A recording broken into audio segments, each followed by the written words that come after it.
Maligayang pagdating sa aming channel. Dito, isasama ka namin sa isang kakaibang paglalakbay sa mundo ng mga abandonadong istruktura.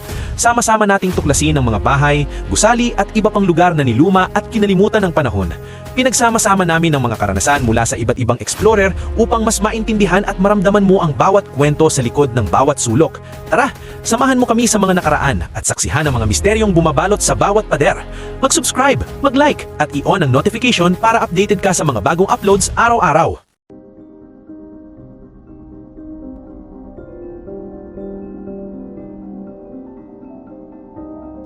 Sa video ngayong araw, babaguhin natin ang inyong pananaw kung ano ang dapat na itsura ng isang inabundonang kastilyo. Pagpasok pa lang namin sa lugar na ito, hindi kami makapaniwala sa aming natuklasan. Isang kastilyong nagkakahalaga ng milyong-milyong dolyar ang bumuwad sa aming mga mata. Sa mas malalim na pagsisiyasat, nalaman namin na ang lugar na ito ay dating pag-aari ng pamilyang Gerardi, isang pamilyang Austrian na lumipat sa France noong 1820. Pumasok sila sa kumikitang negosyo ng pag-e-export ng alak pabalik sa Austria. Sa kita mula sa negosyong iyon, itinayo nila ang marangyang kastilyong ito at sila kasama ang kanilang pamilya ay namuhay dito na parang tunay na maharlika sa France. Hindi alam kung ano ang nangyari sa pamilyang ito, ngunit tila bigla na lamang nilang kinailangang lisanin ang lugar na ito. Isasama namin kayo sa isang paglilibot sa buong lugar at ipapakita kung paano namuhay ang mga taong ito noon. Maligayang pagbabalik sa lahat sa Pros of the K. Ang episode na ito ay magiging napaka-di malilimutan. Ngayon ay nasa isang French chateau kami. Ngunit ito ay literal na isa sa mga pinaka-natatanging disenyo ng French na nakita ko. Lahat ng bagay ay naiwan sa loob ng lugar na ito. At dadalhin namin kayo sa isang pakikipagsapaladran sa buong kastilyo upang ipakita ang lahat ng bagay na naiwan dito. Sabay-sabay din nating aalamin ang ilan sa kasaysayan ng mga taong nanirahan dito. Kaya manatili kayo sa episode na ito dahil ayaw niya itong makaligtaan. Tara na, simulan natin ang video dito sa hallway ng lugar. Tulad ng nakikita ninyo, may napakagandang hagdang bakal na ginawa sa pamamagitan ng ironwork. Napapalibutan na ito ng mga sapot ng gagamba. Wow! May maliit na upuan o sitting area dito noon. May isang emblem sa itaas. Ayon sa kaibigan ko, si Leon mula sa Germany, ito raw ay isang alak mula sa Austria. Isa itong tanda o sign ng isang Austrian liquor noong 2001. Tulad ng makikita ninyo, may mga bouquet din dito sa hallway. Wow! Magpatuloy tayo dahil mahaba-haba ang eksplorasyon nito. Napakaraming makikita sa lugar na ito at sabik na kong ipakita sa inyo ang lahat. Tulad ng sinabi ko sa kwento, ang mga taong ito ay tunay na mga Austriang mga ngaso at may mga ulo ng hayop na nakasabit sa iba't ibang bahagi ng lugar. Tulad ng nakikita ninyo, may isang malaking ulo. Oh wow! Mukhang mula ito sa isang usa o katulad na hayop. Sa gitna naman ay may billiard o pool table at may maliit na storage area sa likod nito. Puno ito ng mga gamit. Ang mga larawan ng mga tao ay naiwan pa rin dito. Napakakakaibang kwento. Walang nakakaalam kung ano ang nangyari sa mga taong nanirahan dito. Isang araw, bigla na lamang nilang iniwan ang lugar at hindi na bumalik upang kunin ang kanilang mga gamit. Ang mga bisikleta ng mga bata, lahat ng kasangkapan, ang kalan na ito halimbawa, ang mga ulo ng usa, lahat ay naiwan dito, parang nakalimutan na lamang at mananatili na dito magpakailanman. Napakaganda ng kalan na ito. Wow! Tingnan ninyo ang mga bagong makina na nasa harapan. Maaari pa sanang gamitin ng mga tao, ngunit nabubulok na lamang dito. Talagang nakakabaliw isipin. Sige, magpatuloy tayo. Nais kong makita kung ano ang laman ng susunod na silid. Wow! Tingnan ninyo ang silid na ito, nakakapasok ko lang. Ito ang dating dining room ng mga taong nanirahan dito. Tulad ng nakikita ninyo, maraming upuan ang naiwan at may mga upuang pambata rin doon. Ang mga taong nanirahan dito ay isang napakalaking pamilyang Austrian. Sama-sama silang lahat. Ang mga bata, ang mga magulang at ang mga lolo't lola na nanirahan sa kastilyong ito. Ito ang kanilang dining room na may napakagandang chandelier sa itaas ng mesa. Dito sila sabay-sabay kumakain ng hapuran tuwing gabi. Gusto ko kung paano noon ay mas maraming oras ang ginagamit ng mga tao kasama ang pamilya. Sa panahon ngayon, kadalasan ay mas iniisip na lamang ng mga tao ang kanilang sarili. Mas kakaunti na ang oras na ginagamit natin kasama ang pamilya. Sa tingin ko, napakahalaga nito. May 2 upuang pambata dito. Marahil ay mas marami pang bata ang nakatira sa lugar na ito. Isa pang talagang hinahangaan ko ay ang mga plato na nakasabit sa dingding. Napaka-French ng estilo nito. Kahit Austria ng pamilya, mahal na mahal nila ang French design, kaya marahil lumipat sila rito. Binili nila ang French chateau na ito upang maranasan ang pamumuhay na French. Kung magkakaroon ako ng maraming pera balang araw, gagawin ko rin yon. Tingnan ninyo ang artwork na ito. Napaka-industrial ng design. Talagang special ito. Ang fireplace at ang usok na sa paglipas ng mga taon ay nagkukulay sa marble at sa loob ng fireplace ay may napakagandang design ng isang kabalyero at isang leon na nasa itaas nito. Napakaganda nito. Tingnan ninyo ang mga dustpan na ito.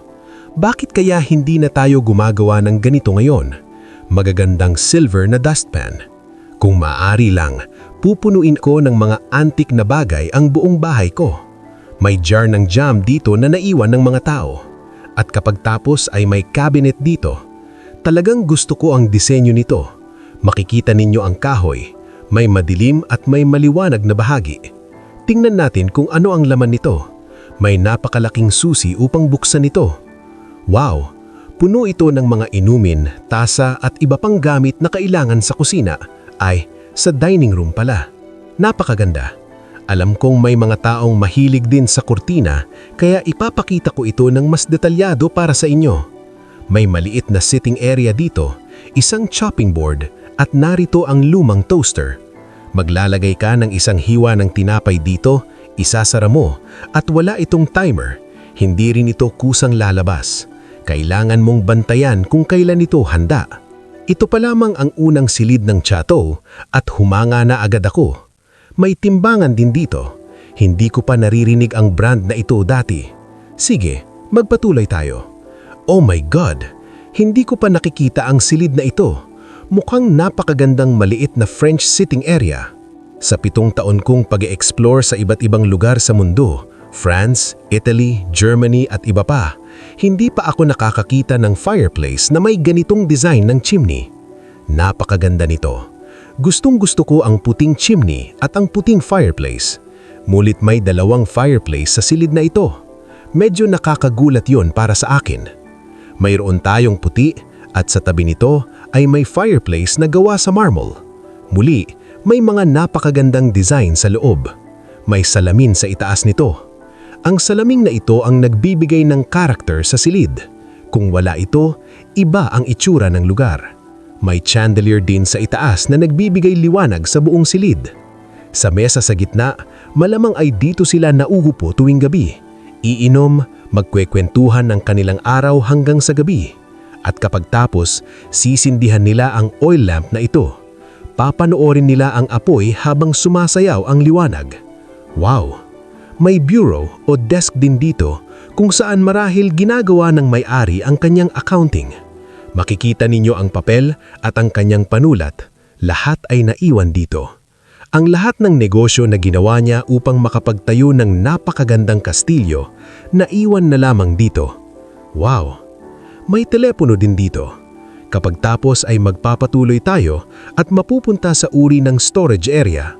Nakikita ko ang kusina doon, ngunit aakyat muna ako dito upang makita kung ano ang laman ng silid na ito. Sa tingin ko, ito ang laundry room nila. Yes, ito nga, ang laundry room nila. Marahil ay may mga katulong din silang nagtatrabaho para sa kanila, kaya hindi nila ito ginagawa mismo. 1, 2, 3, 4 na washing machine. At ang isang ito ay ang pinakaluma ng lahat. May lever ito at dito mo ilalagay ang mga damit. Wow! Mukhang isang lumang klaseng refrigerator ito. AAG Santo 130. Napaka-cool nito. Bigla ba itong umandar? Hindi ako nagbibiro. Hindi ko alam na gagana pa ito. Gumagana pa pala ang refrigerator na ito at may mga inumin pa sa loob. Wow! Seryoso, hindi ako nagbibiro. Hindi ko talaga alam iyon. May kuryente pa rin pala sa lugar na ito kahit 4 na taon na itong inabandona. Hindi pa naman ito ganoon katagal na inabandona. Pero nakakabaliw isipin na may nagbabayad pa rin ng kuryente at gumagana pa rin ito. Sa tingin ko, napadpad tayo sa parang entrance hall dito. Tulad ng nakikita ninyo, nandito pa rin lahat ng mga damit ng mga tao. Lahat ng kanilang hunting hats o mga sombrero sa pangangaso. Makikita ninyo ang mga iyon. Ang kanilang mga jacket. Wow! Ang lupit niyan. Ngayon ko lang napansin na sa itaas ng pinto ay may napakalaking doorbell sila. Wow! May ilang din akong ganitong klaseng doorbell. May mga kalendaryo rin dito. Ang isang ito ay mula pa noong 1975. Kaya hindi iyon ang petsa kung kailan iniwan ng lugar. Medyo kakaiba iyon. Ngayon naman, pumunta tayo sa kusina na punong-puno ng gamit. Oo naman, dahil napakaraming taong nakatira rito, kailangan talagang maraming gamit sa bahay. Kailangan ng maraming kasirola, kawali, at lahat ng gamit na kailangan upang makapagluto ng masasarap na pagkain para sa mga taong nakatira dito. May magandang kabinete dito na may mga pitchel o jugs. Ang refrigerator na ito ay hindi na gumagana. Wow! Hindi ako magtatagal dito sa kusina, gusto ko lang ipakita sa inyo ng mabilis ang mga appliances na ginagamit nila noon dito sa Kastilyo. Ito ay isang malaking bloke ng kahoy kung saan nila hinihiwa at kinakatay ang karne. Pagkatapos, mayroon tayong napakalaking exhaust sa itaas ng napakagandang French oven na ito. Wow! Hindi ninyo ito gaanong makikita dahil natatakpan na ito ng kung ano-ano. Pero may napakagandang oven sa ilalim nito. Ito ang tatak mula sa Dijon, isang rehiyon sa France. Wow! Tignan ninyo iyon. Sa bahaging ito naman nakalagay ang lahat ng mga kasirola at kawali. May tsaa, kape, salmon. Wow! May oras pa nga dito. At napakarami ring pagkain na naiwan dito. Tignan natin ang petsa kung may mahahanap tayong clue. Itong Nesquik. Sige, may nahanap ako. Ang expiry nito ay 2020, ngayong taon. So, 02. Ibig sabihin, nag-expire ito noong Pebrero ngayong taon. Karaniwan, siguro tumatagal ito ng 3 o 4 na taon. Kaya posibleng 2016 ang tamang petsa kung kailan iniwan ang lugar na ito. Ito naman ay gamit para gilingin ang mga bagay. At dito naman, may isa pa silang storage area. May nakasulat dito na sa French ay nangangahulugang pakisara ang pinto. Wow!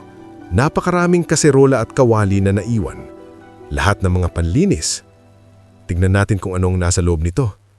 Mas marami pang garapon ng jam tulad ng nakita natin sa dining room. Wow! At ito naman ay mga waffle iron. Lahat ay naiwan lang dito. Bago tayo umakyat sa itaas, titignan muna natin ang huling silid dito sa ibaba. Sa tingin ko, ito ang dining room at, paumanhin, living room pala. Hindi pa ako 100% sigurado. Pero dito, may isa pang napakalaking kabinete. At wow, mukhang mga archives ito ng kanilang negosyo sa wine dahil maraming nakasulat dito na tungkol sa wine. Napakagandang kabinete. May mga lumang papel pa sa loob. Oo, nakita ko na sa gilid ng mata ko. Wow, papasok na tayo sa living room.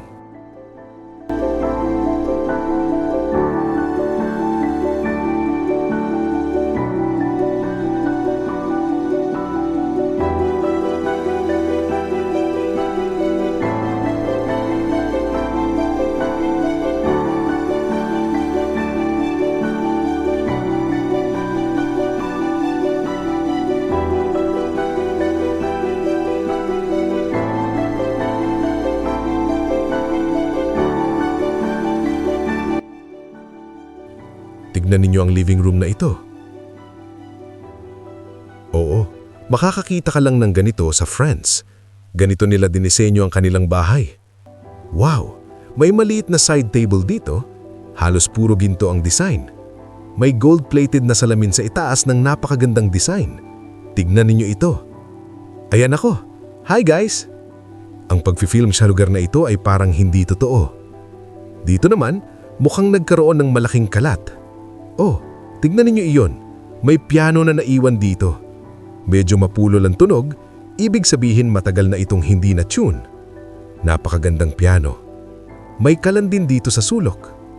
Ngayon naman, tingnan natin ang mismong living room. May maliit na mesa dito na may mga upuan sa paligid. Napaka-tradisyonal ng design. Ang libro nito ay kahanga-hanga. Tignan ninyo. Grabe ang lugar na ito. May malaking upuan dito sa sulok at pagkatapos may painting dito ng isang bata sa ibabaw ng napakagandang kabinete. Makikita rin natin ang ilan pang bungo ng hayop dito. At para sa pangunahing bahagi ng silid, ang sitting area sa paligid ng fireplace. Mayroon silang napakagandang upuan sa paligid nito.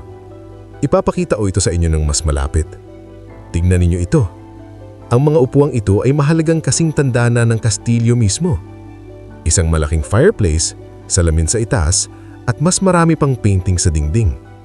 1693. Ang lalaking ito, hindi ko alam kung sino siya.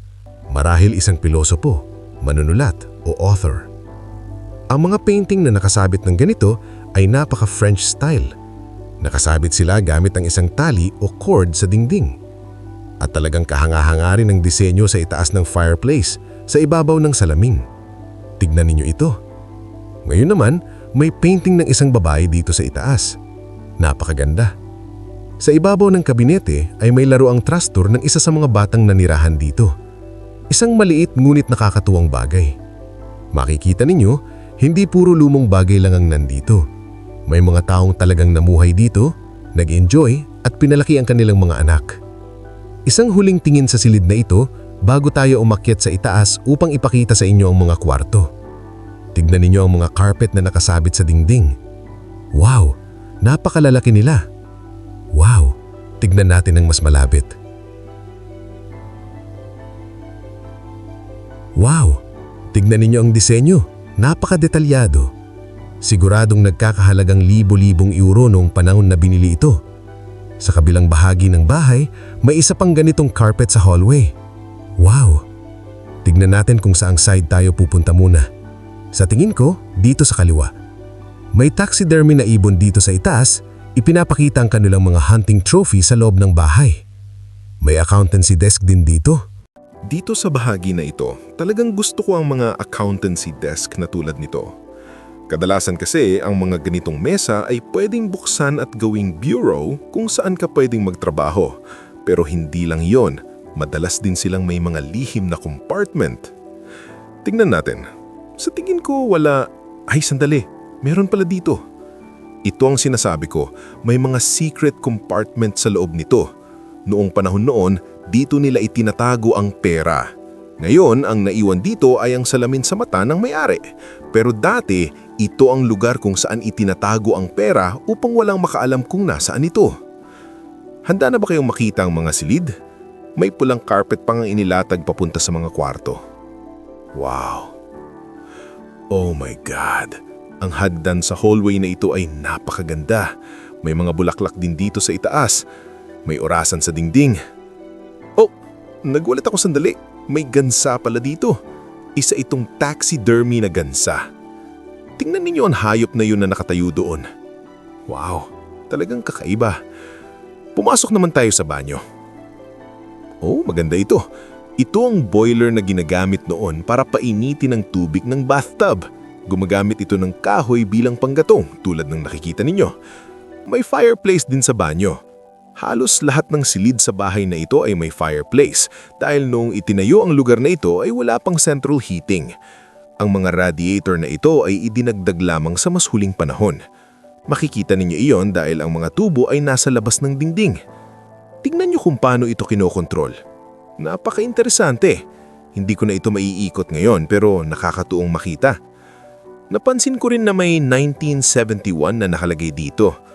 Mukhang paulit-ulit lumalabas ang taong iyon. Baka matagal nang hindi ginagamit ang mga silid na ito. Bakit mo naman iiwan ang kalendaryo mula 1971? Medyo kakaiba yun para sa akin. May sabon pa na naiwan ng mga tao. Walang shower curtain rod para sa bathtub. Gusto ko ang disenyo ng mga gripo dito. Talagang kahanga-hanga. Sa bahaging ito naman ay ang lababo at narito pa rin ang mga sipilyo, pabango at lahat ng personal na gamit na naiwan ng mga taong nanirahan dito. Nandito pa rin ang lahat tulad ng nakikita ninyo. Wow! Ang tuwalya, ang huling tuwalyang ginamit. Tingnan niyo ang larawan ng babaeng ito. Parang may niluluto siya sa kalan. At tignan niyo ang disenyo ng kalan na ito. Makikita natin ang parehong disenyo ng chimney sa iba't ibang bahagi ng bahay. Wow! Magpatuloy tayo. Excited na akong makita ang unang kwarto. Dadaan muna tayo sa isang walk-in closet dito. Oo nga, nandito pa ang lahat ng kurbata o tie ng lalaki, pati na rin ang kanyang mga damit. Tignan niyo ang maliit na costume na ito. Wow! Mukhang parang pang-royal. Pagkatapos ay papasok tayo sa unang kwarto.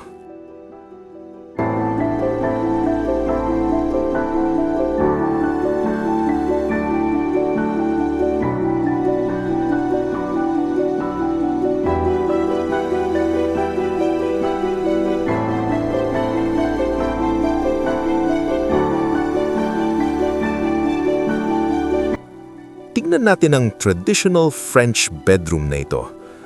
Bakit ko ito tinawag na traditional French bedroom? Dahil sa France lang madalas makita ang mga kama na nakapaloob sa dingding. Gumagawa silang espasyo sa dingding kung saan ipinapasok ang kama. Sa itaas nito ay may maliit na simbolo ni Jesus, maliit na krus dahil marahil ay relihiyoso ang mga taong nakatira dito. Alam kong gusto ng ilan sa inyo na makita ang kung ano ang nasa lihim na daanan doon. Susubukan kong silipin kahit maraming sapot ng gagamba. Nakikita ko na. Pwede palang itong pasukin mula sa likod. May maliit na storage area para sa mga maleta. Narito ang lahat ng kanilang maleta at ito ang daan papunta sa kwarto tulad ng nakikita ninyo. Meron din silang maliit na sitting area sa gitna ng kwarto na may mga upuan sa paligid. May magandang salamin sa itaas ng fireplace, isang marble fireplace. Wow! Sa gilid ng kwarto ay may vanity table kung saan marahil ay nag-aayos ang babae tuwing umaga, parang maliit na prinsesa na nakatira sa kastilyo. At narito na naman ang isa pang fireplace. Ipinakita ko kanina sa banyo ang disenyo ng chimney sa painting at makikita ninyo na paulit-ulit itong ginagamit sa buong bahay. Mahaba ang kanilang chimney dahil nagbibigay ito ng mas maraming init at mas mabilis painitin ang silid. Kapag maikli ang chimney, hindi ganoon kabilis uminit ang kwarto. Ang radiator ay may magandang disenyo at nakapaloob din sa dingding tulad ng kama. Wow! Magpatuloy tayo dahil kung hindi ay magiging napakahaba ng video. Pero okay lang naman yun dahil napakaganda talaga ng lugar na ito. Maganda rin ang light switch dito. At babalik tayo sa hallway. Hindi ko ito nakita kanina pero mukhang isang trono na inidoro. Oh my God! Isang kahoy na throne toilet. Tinatawag ko itong throne toilet. Marahil wala talaga itong opisyal na pangalan pero matagal na akong naghahanap ng ganito at natutuwa akong makita siya ngayon. Tignan niyo ang napakagandang piraso na ito. May magandang tile sa dingding at may flushing reservoir dito sa itaas na may tali pababa. Hihilahin mo lang ito para mag-flush. Sa kabilang side naman ay may maliit na lalagyan ng tubig. Bubuksan mo lang ito ng ganito. Ngayon naman ay pupunta tayo sa kabilang bahagi ng kastilyo sa itaas. Siguro umakyat muna tayo sa attic. Tignan natin kung ano ang nasa itaas. Napakaganda ng hagdan pero ang sahig dito sa itaas ay nagsisimulang gumuho. Kailangan kong maging maingat dito. Sa tingin ko ito ang attic. Sa tingin ko hindi na ako lalakad pa dito dahil napakadelikado. Subukan nating pumunta dito. Siguro ito ang mga lugar kung saan natutulog ang mga katulong. Oo, mukhang mas maliliit na kwarto ito. Nakikita ninyo akong tumatawa. Tumatawa ako ng tuwa dahil ito talaga ang gusto kong gawin sa buhay, ang makahanap ng mga lugar na tulad nito. Narito na naman ang isa pang magandang chimney at may fireplace sa ilalim. Meron ding 2 kama na gawa sa kahoy, oak beds mula pa noon. Marahil ay para ito sa mga bata, pero posible din para sa mga katulong kahit sa tingin ko ay hindi sila dito natutulog. Siguro hinahati-hati lamang ang gawain sa pagitan ng mga miyembro ng pamilya na nakatira dito. May magandang salamin din dito sa loob ng kwarto. Bakit kaya sila maglalagay ng napakagandang salamin sa kwarto ng mga katulong? Sa tingin ko ay hindi yun karaniwan noon. May maliit na mesa rin dito kung saan marahil nag-aaral ang mga bata at napakarami ring laruan na naiwan sa loob ng lugar na ito. Makikita ninyo dito ang isang sulat mula sa Germany na ipinadala sa pamamagitan ng post office. Ang lugar na ito ay parang walang katapusan. Parang hindi no matatapos tuklasin ang buong bahay na ito. Palaging may bagong bagay na matatagpuan sa mga lugar na ganito. Mukhang medyo magulo at nasira na ang mga silid na ito. Hindi na ito maayos na kwarto o bedroom, kaya hindi ko na ito ipapakita ng detalyado. Dadaan lang tayo ng mabilis dahil mukhang halos winasak na ang mga ito. Sa tingin ko may mga magnanakaw na pumasok dito at naghanap ng mahahalagang bagay. Pero ang ibaba ng bahay ay napakalinis, kaya hindi ako sigurado. Ngayon ay nakatayo ako sa harap ng isang bookshelf na hindi ko pa nakikita dati. Dahil dito, hindi ako sigurado kung may mga magnanakaw nga bang pumasok dito. Posible ring ang mga may-ari mismo ang gumawa ng kalat. Tingnan ninyo ang bookshelf na ito at ang mga librong narito. Ang mga ito ay daan-daang taon na ang tanda. Totoong daan-daang taon. Wow! Isa na namang nasirang kwarto, kaya hindi ko na rin ito ipapakita ng detalyado. May mga bookshelf sa magkabilang gilid. Paalala lang ulit sa inyo, nasa attic tayo ngayon. Isang attic lang ito, pero makakakita ka na agad ng napakaraming kamanghamanghang bagay dito. May isa pang hagdan doon na papunta pa sa taas. Pupuntahan ko yun mamaya. Oo, mukhang ito ay mga kwarto ng mga katulong. Palagi akong naaaliw sa mga maliliit na hagdan na papunta sa attic dahil palagi kong sinasabi na ang attic ang nagtatago ng tunay na alaala ng mga tao. Dito mo madalas makita ang pinakamatatandang alaala sa loob ng isang bahay. Oh my God! Ang attic na ito ay medyo malaki. Mainit dito sa France ngayon, kaya napakainit dito sa taas. Hindi ako magtatagal dito dahil pinagpapawisan na ako. Isa lamang itong storage area. Mukhang hindi masyadong matibay ang sahig. Tingnan ninyo ito. Mula rito ay makikita natin ang likod bahay. Ipapakita ko sa inyo. Napakalaki ng backyard. Talagang napakalawak. Oh my gosh! Babalik tayo ngayon sa hallway. Ngayon naman ay titingnan natin ang kabilang bahagi ng bahay kung saan naroon ang iba pang mga kwarto. Sigurado akong may mas marami pang kwarto dito. Tingnan natin. Mukhang may closet sa likod nito. Sa tingin ko ang pasukan ng kwarto ay narito. Nakikita ko na agad ang isang napakagandang fireplace. Wow! Talagang gusto ko ang mga ito. Ang bawat kwarto na may ganitong fireplace ay may ibang disenyo ng chimney. Talagang pinag-isipan nilang lahat sa bahay na ito. Medyo magulo ang kwarto na ito, pero okay lang. May mga laruang ng bata dito. Hi guys! May fireplace na may salamin sa itaas. Ipapakita ko rin sa inyo ang disenyo ng fireplace. May nakasulat dito na 1677. May maraming kandila na nakasabit. Oh my gosh! Nakita ninyo ba ito? Ito ay laruang oven ng bata. Isang maliit na French oven na ginawa para sa mga bata. Isang miniature version ng tunay na oven. Wow! Ito ang kabuuang itsura ng kwarto, pero hindi ko na ito ipapakita ng detalyado. Gustong-gusto ko ang chandelier na nakasabit dito. Meron din silang bookshelf na puno ng mga libro mula itaas hanggang ibaba. Siguradong kwarto ito ng bata. Makikita ninyo dito ang isang drawing. Marahil sila mismo ang gumuhit ng kastilyo kasama ang mga hayop na nakikita natin dito. Wow! Magpatuloy tayo. May mga larawan sa dingding sa paligid. Papunta tayo ngayon sa isa pang kwarto. May fireplace ba? Sana meron. Oh yes! May fireplace na naman at may iba na namang disenyo. Tignan ninyo ito. Wow! May nightstand sa tabi ng kama. At tulad ng madalas nating makita sa France, may larawan ni Jesus sa itaas. Ito naman ang light switch. Gustong-gusto ko rin ang wallpaper dito. May mga painting sa dingding. Napansin ko rin na hindi masyadong maraming technology sa bahay na ito. Kaya iniisip ko pa rin kung talagang 2016 ito iniwan. Posible ring ang ibabang bahagi lang ng bahay ang ginagamit hanggang 2016 bago tuluyang iniwan ang lugar. May vanity table dito. At sa bahaging ito naman ay may closet na puno ng costume, damit ng lalaki at maraming kurbata. Meron ding bookshelf na puno ng libro mula itaas hanggang ibaba. Tignan ninyo rin ang kisame. Ito ang lugar kung saan ako nakatayo kanina sa attic. May bed linen at mga basos sa hallway. Ito naman ay mga dekorasyon para sa Easter.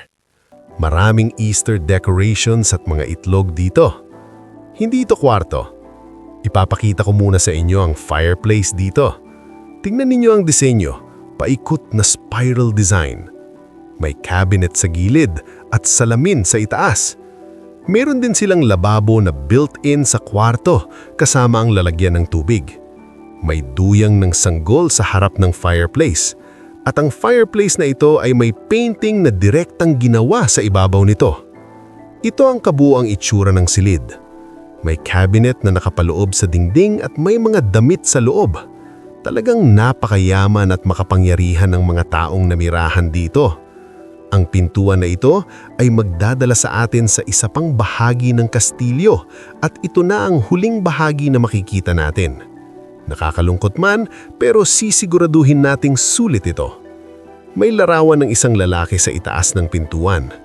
Papunta ito sa isang maliit na entrance hall. May salamin sa likod.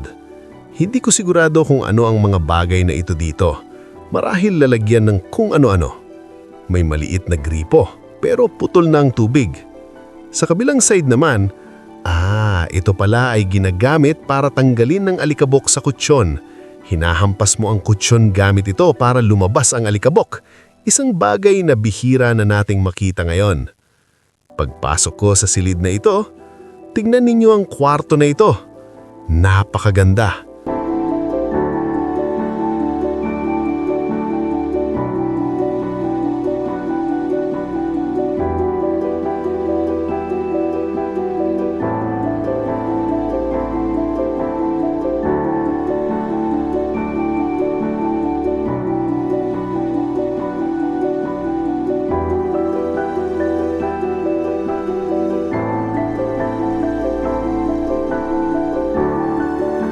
Sa tingin ko, ito ang pinakapaborito kong kwarto sa buong bahay dahil napakaraming gamit at napaka-historical nito.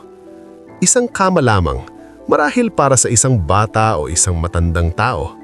May nightstand sa tabi nito at naroon pa rin si Jesus Christ sa dingding. Ang kalan dito ay may sarili ring napakatanging disenyo ng chimney.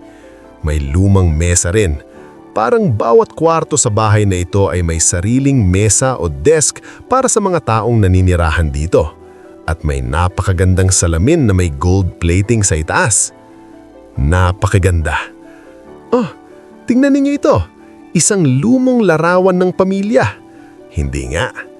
Sa tingin ko ito ang banyo sa itaas. Hindi pala. Papunta ito sa isa pang maliit na kwarto na nakakabit sa kwarto na ito. Marahil ito ay para sa dalawang bata na natutulog dito.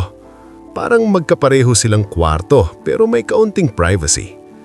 Gustong-gusto ko ang flower wallpaper dito.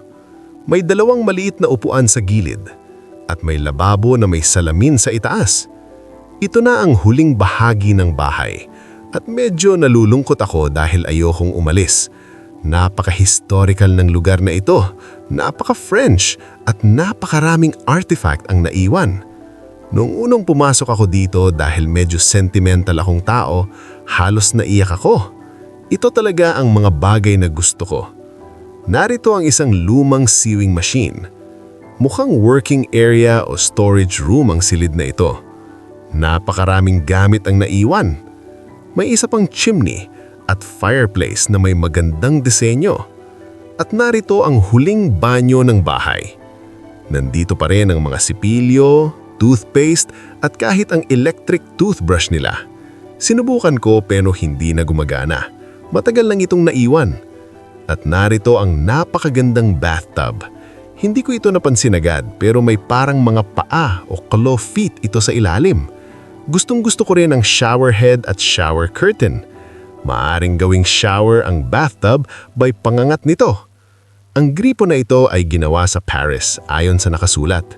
Ganito mo lilipat ang paggamit mula bathtub papunta sa shower. Napakasayang makita ng mga ganitong bagay. May heater din para sa banyo. Matagal ko nang gustong umupo sa trono ng toilet parang hari sa kastilyo at ngayon nagawa ko dahil sa pag-e-explore na ito. Napakagandang lugar. Napakaraming misteryo at kasaysayan ang naiwan. Talagang nagustuhan ko ang lugar na ito dahil napaka-traditional nitong French. Siguradong nagustuhan ninyo rin. Kaya isulat ninyo sa comments kung ano ang inyong opinyon tungkol sa lugar na ito. I-like ang video at i-share sa inyong mga kaibigan. May link din sa description para sa Patreon kung gusto ninyong suportahan ang aming mga paglalakbay. Maraming salamat sa panonood ng special episode na ito ng Bros of Decay. Magkita-kita tayo sa susunod na linggo para sa isa na namang kamanghamanghang exploration. Bye-bye guys! Love you! I-flush na natin ang toilet. Bye-bye! Sana'y nasiyahan kayo sa ating exploration. Huwag kalimutang mag-subscribe para sa mas marami pang adventures na tulad nito at i-click ang notification bell para updated ka sa bawat bagong video. Siyempre, i-like at i-share na rin ang video na ito sa inyong mga kaibigan. Maraming salamat sa panonood at hanggang sa muli nating pagtuklas.